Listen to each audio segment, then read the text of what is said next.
Alberta Premier Danielle Smith has fired back at critics of her efforts to get U.S. President Donald Trump to halt any tariffs on Canadian goods. She's under fire for a planned trip this week to Florida, alongside an outspoken Conservative podcaster. The Premier rose in the Alberta Legislature today. Tariff deadline looming on April the 2nd, and I am now off to the U.S. yet again to try and speak to Americans, this time through the second largest podcaster in the world, whose audience is made up of exactly the people we need to persuade to convince their president to change course on tariffs against Canada. And what does Team Carney want me to do? They want me to abandon my post, remain in Alberta, and do absolutely nothing to defend our province.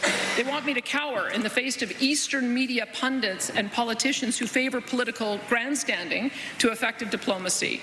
I'm fiercely criticized for going into the lion's den to change the hearts and minds of the very Americans that we need on Canada's side to avoid a trade war with the most powerful economy on earth. They want this lady and Alberta to just sit down and shut up. Well, here is my response to that. I will not be silent. Alberta will not be silent.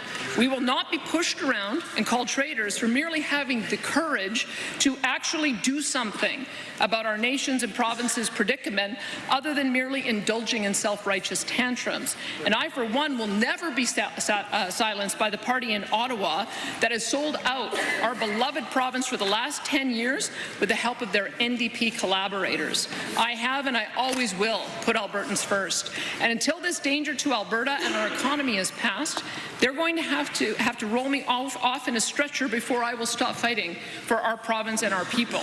So they can call me and my caucus whatever name in the dictionary they want.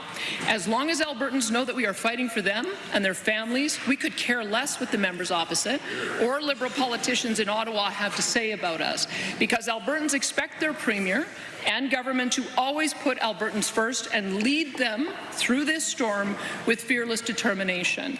As Winston Churchill once said, fear is a reaction. Courage is a decision.